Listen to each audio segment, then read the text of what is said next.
איזה נחל הכי יפה לטייל פה בסביבה? פרן? לא.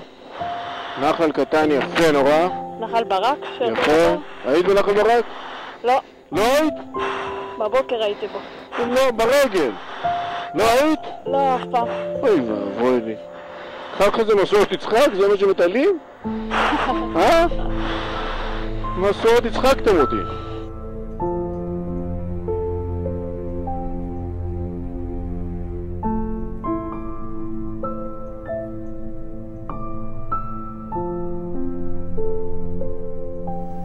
תמר מתגייסת בעוד 3 ימים, ואני מאחלת לך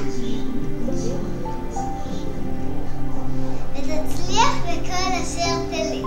יפה מאוד.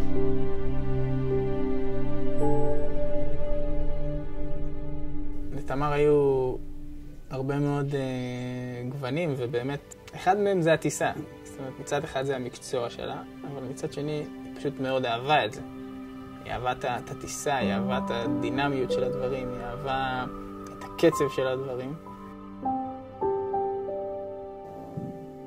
תמיד היא הייתה מספרת לנו בימי ראשון על הנסיעות של יום שישי לפני שבת, שהיא נוסעת על אופנוע ומגיעה לכל מיני מקומות שהאופנוע כבר לא עובר והיא נתקעת והיא צריכה להתחיל לגרור אותו, ויכול להיות מישהו אחר היה מספר לך את זה ואומר אל תשאל מה קרה לי, אבל תמר מספרת את זה עם חיגוך של איזה כיף.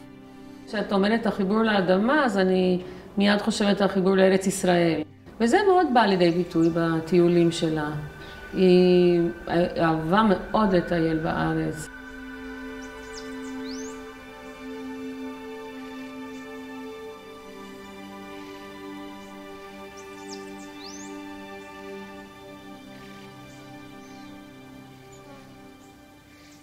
תמר הייתה עם המון רבדים, היה לה המון רבדים, ולכן היא הייתה יכולה להיות כמשל, כמו זיקית. זאת אומרת, להיות פה ושם. כשהגענו לבית הכנסת ויצאנו, אמרתי לה, תמר, זאת את היית באמת? את רכבת על האופנוע? אז היא אומרת לי, כן.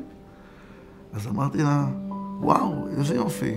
לפני זמן קצר היית על אופנוע כמו שדה, ופתאום רואים לך בית הכנסת בחורה עדינה, לבושה בגדי שבת. תמר, היה לה את כל הצבעים. זה משהו שנכנס מאוד מאוד עמוק. המעברים החדים האלה הם לא רגילים.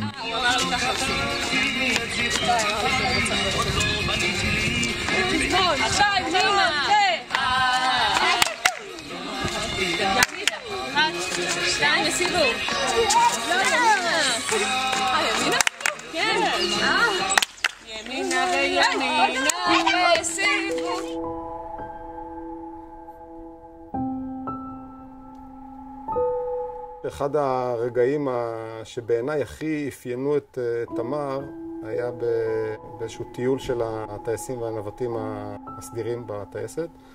היינו באיזה בריכת קצינים ברמת הגולן, והיה שם רגע כזה שישבנו כולנו סביב הבריכה, כולם בגדי ים וכאלה, ורק תמר יושבת שם עם החצאית שלה ועם גיטרה, ויושבת בין 12 גברים, אנשי צוות אוויר, והיא מנגנת ושרה, וכולם שרים ביחד איתה.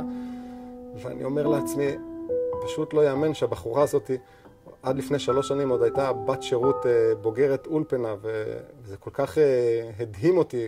אני לא חושב שיש מישהו שהוא לא דתי מהבית שיכול להבין את הסיטואציה הזאת, אבל בעיניי זה היה פשוט רגע קסום, ובאמת 2 דקות אחרי זה תמר אמרה שהיא צריכה רגע הפסקה, וראיתי אותה הולכת הצידה ומתחילה להתפלל מנחה, במין דבקות כזאת שאני לא חושב שאפילו ביום כיפור אני מתפלל בכזאת דבקות. אני פשוט זוכר שאמרתי לעצמי, וואו, איזה בחורה. כמה ימים אחרי שהגעתי לנפאל יצאנו לטרק, ואת החבורה של תמר ודניאל ודפנה הכרנו כבר ביום השני. נפגשנו בארוחת צהריים באיזה מקום, והיא הוציאה איזה ערכה כזאת של סירים וכוסות מתקפלות וקערות מתקפלות, והכינה פירה ומרק עגבניות, וככה גם עלה נושא של דתייה, וככה התחלנו לדבר, והיא כיבדה אותי מהפירה והתחברנו, ואז הם סיפרו שהם נווטים, ומרוב שהיא לא עשתה מזה עניין, בכלל לא הבנתי שזה משהו קשור לקורס טייס. דווקא בגלל שהיא הייתה כל כך אמיתית בהכל, אם זה בהיבט של הדעת, אז זה הצורך שצריך להתפלל ולשמור שבת ולהכריח את כולנו לעמוד בסוכה ולשמוע על המנהגים ולסחוב 1000 פחיות שימורים כדי לשמור כשרות. ומצד שני, בכלל לא הרגשת שזה משהו שחוצץ. לא הרגשתי שאנחנו שונות. בנחל הזה היית בטיול רכוב? פה? כן, הייתי פה באופניים. איזה צבעים, אה? הלאה. איזה צבעים. Staying high and dry is more trouble than it's worth in the sun. Just a mirror for the sun. Just a mirror for the sun.